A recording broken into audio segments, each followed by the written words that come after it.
All right, everyone. It's been a difficult 24 hours for Alexandria Ocasio Cortez, at least outside of the minds of her dedicated fan base. Like, if you're hyper liberal, you probably think, oh, she's so wonderful and relatable and such a great person, but she's come out and managed to alienate a lot of people.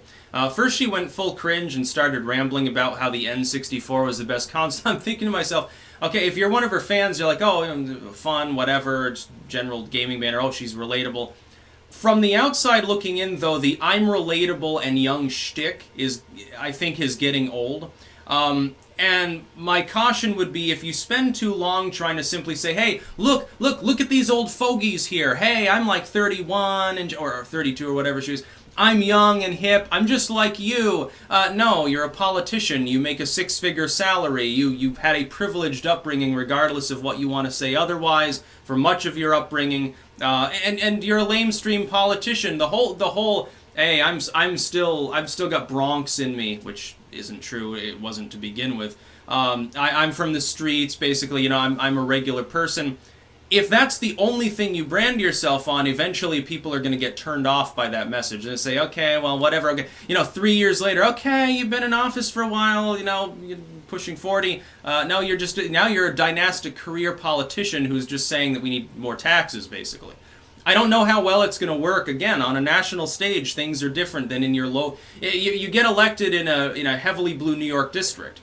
You've got to appease a certain group of people, namely the people in your district, to keep getting elected. If you're trying to export that to a true national platform, it becomes a different story. This is why I think Kamala Harris would have problems becoming the president of the United States. If she became the nominee at all, it'd be hard for her to swing to the center. The same would be true of someone like Warren, again from one of these districts, or even Gillibrand, in all honesty. She's a New York politician as well.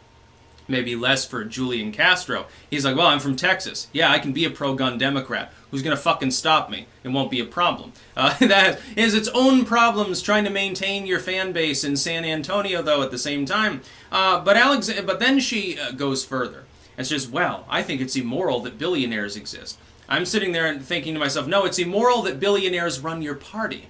But that's something that she doesn't want to talk about now, is it? Well, she should have been confronted. I hate it when they give softball interviews to people. I really hate softball interviews. It happens to Republicans, too. They're like, well, anybody's like, here's questions you can't ask me. And, and then they get starstruck, they're talking to Trump, they're talking to Clinton or whatever. They're like, oh, yes, it's wonderful to meet you. Can I suck you off again?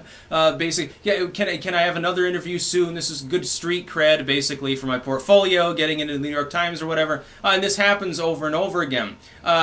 She gets all these fluff bunny softball questions about everything under the sun, and then comes out with a real winner anyway, which is, well, I think it's immoral for billionaires to exist. I say it's perfectly moral for billionaires to exist. The problem becomes when those billionaires begin using that money as leverage over the political system in order to maintain that fortune without actually being competitive.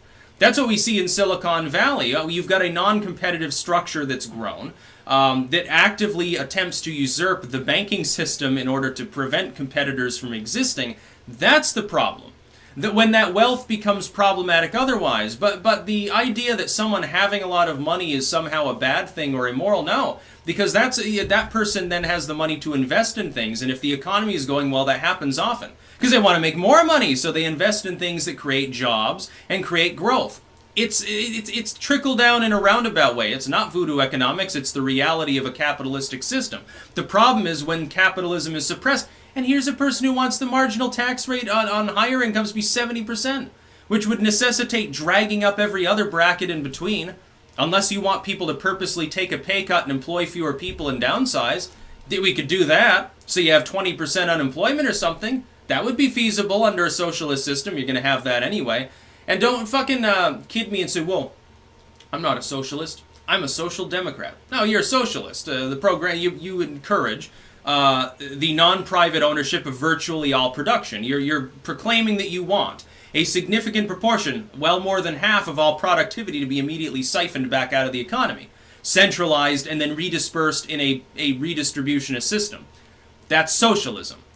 It's not social democracy. It's not, well, we want to take care of the poor. Okay, we do that already. We already have food stamps. We already have Medicare. We already have WIC. We already have all these things. By the way, many of them are great programs. That's social democracy. Ironically, we already have it, more or less.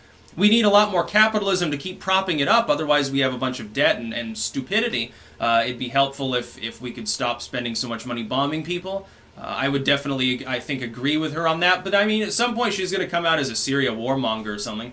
You just know that it's just waiting to happen at this point. And she'll be a total sellout soon. Look, I can take one look at her personality, at the way she interacts with the press and with others and the things she says. She's going to be one of those politicians, she's going to sell out within the first term or two. She's going to sell out and she's going to get bought and sold by some banks because they're going to come to her and say, hey, we think you're doing a wonderful thing. We agree with you so much. Here, let us donate to your campaign. And then eventually they'll schmooze their way in with her because she's too young and inexperienced to resist it. I mean, fucking Whoopi Goldberg's trying to give her political advice. She's nuts.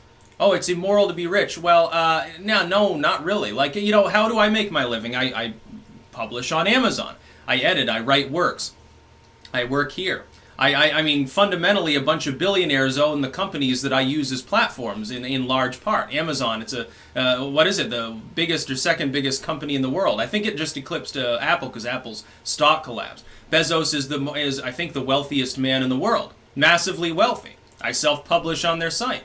So if you go after that class of people and abuse them and say, well, you're going to pay more taxes, it's immoral for you to even exist, yeah, that's certainly going to give them the confidence to keep their businesses growing so that people like me can continue making a living, now isn't it? No, we'll get screwed, and therein lies the problem really with these, post-liberal economics that you have in the Democratic Party. The socialism, essentially, is what you would call it. Talking about gaming consoles. What the fuck does a gaming console have to do with the current political climate? You're a representative. Go and represent things. You're not being paid to sit there talking about gaming and dancing around and pretending to be relatable. You're not relatable. No, absolutely not. You're not even relatable to your own constituents, I think, at this point. I think it's a sham. And it's really funny to watch because it's basically like her suffering a constant mental breakdown each and every day. So it's really funny to watch her. Like, she's getting undue attention. One thing she's good at is branding, although the legacy media helps by constantly fixating on everything. There was a joke that they were going to, I think The Onion had it out there, that they were going to have basically a news ticker at the bottom of all of the news sites that's just things that she's saying, like a constant running update of where she is and what she just said, like what she ate and everything. I think that'd be funny. It's the way they're going with some things. That's about all.